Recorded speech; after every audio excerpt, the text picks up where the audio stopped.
Star प्रचारक आचार्य प्रमोद कृष्णन हमारे साथ मौजूद है और लगातार वो प्रचार पे जा रहे हैं। सबसे पहले सर, क्योंकि आप प्रचार पे जा रहे हैं, स्टार प्रचारक की भूमिका में है, किस तरीके का माहौल है, आपको क्या लगता है उत्तराखंड में? मुझे लगता है उत्तराखंड की जनता ने अपना मानस बना लिया है कि बीजेपी की इस निकम्मी, झूठी, फरेबी, लुटेरी, भ्रष्टाचारी सरकार को उखाड़ के फेंकने।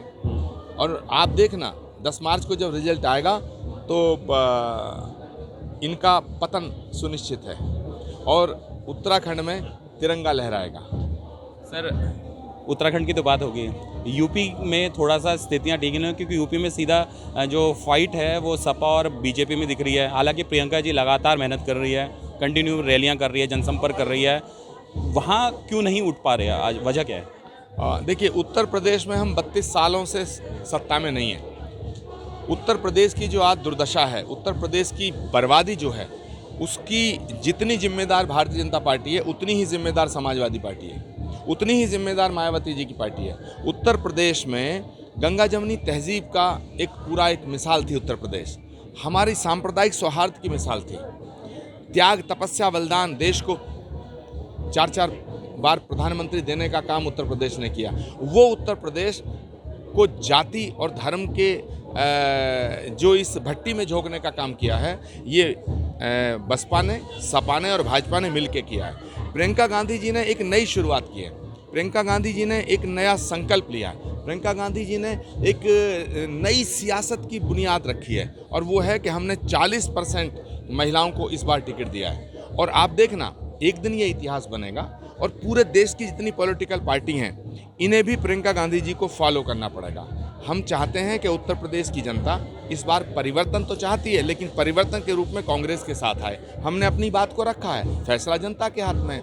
हमें उम्मीद है कि जनता प्रियंका गांधी के नेतृत्व में हमारा साथ देगी। अच्छा सर, एक नारा था लड़की हूँ लड़ सकती हूँ, आगे बढ़ा, अब हिजाब पे आ गया है। वजह क्या है कि विकास और हिजाब, अब हिजाब को लेके बड़ा मुद्दा चल रहा है, कोर्ट में तक चला मामला गया है, कोर्ट सुनवाई कर रही है, फेसबुक, टोटल जो सोशल मीडिया में बड़ा इसे ऊपर उठ गया है। वजह क्या है?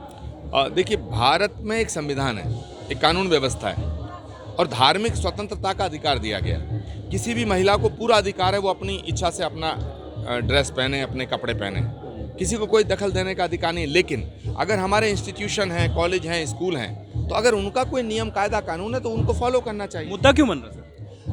भारतीय जनता पार्टी के पास और कोई मुद्दा ही नहीं है। कभी हिजाब की बात करेंगे, कभी अजाब की बात करेंगे। मैं आपको आज बताना चाहता हूं कि ये हिजाब की बात कर रहे हैं, परमात्मा इन पे अजाब डालेगा और इनका सर्वनाश हो जाएगा। अच्छा, आपका बयान है कि जो बीजेपी में हिंदू है, हिंदू नहीं है और हिंदू बीजेपी में नहीं है, आखिर अब बयान ये क्यों? देखिए, हमारा हिंदुत्व क्या है? करुणा, क्षमा, दया, शीलता, प्रेम, सद्भावना।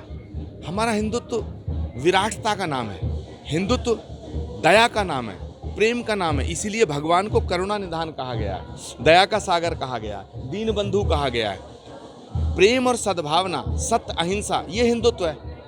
बीजेपी का जो हिंदुत्व है वो हिंदुत्व नहीं है, वो हिंदुत्व के नाम पे धोखा है। उनका हिंदुत्व पॉलिटिकल है, राजनीतिक हिंदुत्व की बात कर रहे हैं। हम शास्त्रों के आधार पर बात कर रहे हैं। हमारे यहाँ कहा गया क्षमा वीरस्य भूषणम, हमारे यहाँ कहा गया वसुधैव कुटुंबकम, विश्व बंधुत्व का उद्घोष जो करे वह हिंदू धर्म है। तो जिस हिंदू धर्म को हम मानते हैं वो गांधी का हिंदुत्व है।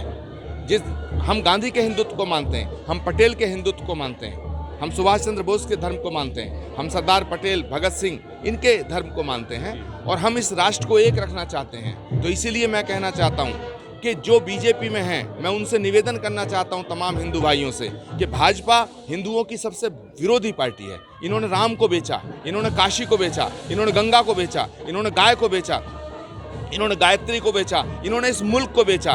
तो मैंने ये कहा है और मैं कह रहा हूँ कि जो सच्चा हिंदू है वो भाजपा में नहीं हो सकता और जो भाजपा में है वो सच्चा हिंदू नहीं हो सकता। बहुत बहुत शुक्रिया। ये थे आचार्य प्रमोद कृष्णन, जिनका साफ कहना है कि जो सच्चा हिंदू है वो भाजपा में नहीं हो सकता। हालांकि यूपी में इनका सीधा आरोप बीजेपी, सपा, बसपा पर है कि वो लगातार वोटों का विभाजन कर रहे हैं, लेकिन उत्तराखंड के लिए कॉन्फिडेंट है कि उत्तराखंड में इनकी सरकार बनेगी। लेकिन अब ये 10 मार्च को ही रिजल्ट बताएगा कि आखिर सरकार किसकी और कहाँ बन रही है।